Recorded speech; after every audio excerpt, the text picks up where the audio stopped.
Hi అండి, అందరికీ నమస్కారం. Welcome to my channel. ఈ వీడియోలో ఏపీ ప్రభుత్వ ఉద్యోగులకు కీలక ఆదేశాలు జారీ, అక్టోబర్ 3 వరకు పొడిగింపు అంటూ వచ్చిన అప్డేటు. సో, దీనికి సంబంధించిన పూర్తి వివరాలు ఈ వీడియోలో తెలుసుకుందాము.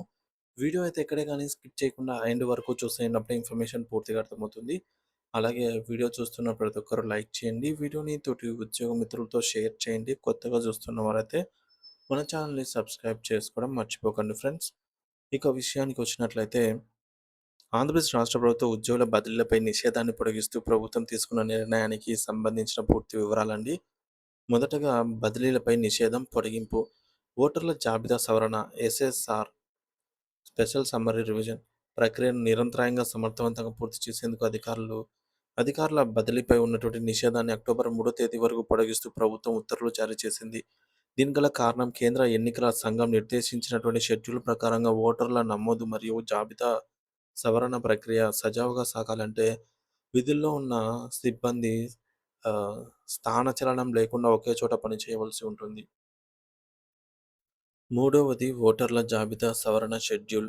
జూలై 31 నుండి ఆగస్టు 30 వరకు కొత్త ఓటర్ల నమోదు, క్లెయిమ్లు మరియు అభ్యంతరాల స్వీకరణ.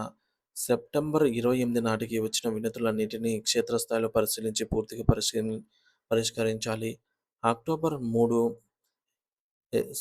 ఎస్ఎస్ఆర్ తుది ఓటర్ల జాబితాను అధికారికంగా ప్రచురించాలి.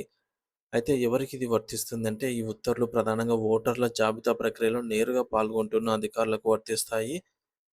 బూత్ లెవెల్ స్థాయి అధికారులు BLOs, assistant electoral registration officer AEROs, అలా అలాగే ఎలక్టోరల్ రిజిస్ట్రేషన్ ఆఫీసర్లు ఈఆర్ఓస్ ఈ ప్రక్రియలో పాల్గొంటున్న ఇతర కీలక సిబ్బందికి వర్తిస్తాయి. పని వేగం తగ్గకుండా చర్యలు. ఇకపోతే ఎన్యూమరేషన్ మరియు డిజిటలైజేషన్ పనులు వేగంగా జరగాలి.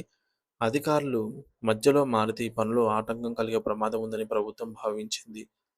నిబంధనల అమలు అక్టోబర్ 3వ తేదీన తుది జాబితా ప్రచురణ అయ్యేంత వరకు కూడా ఈ బదిలీల నిషేధం నిబంధన ఖచ్చితంగా అమల్లో అయితే ఉంటుంది. ఆలోపు ఎస్ఎస్ఆర్ విధుల్లో ఉన్న ఏ అధికారి కూడా స్థానచలనం అనేది ఉండదు.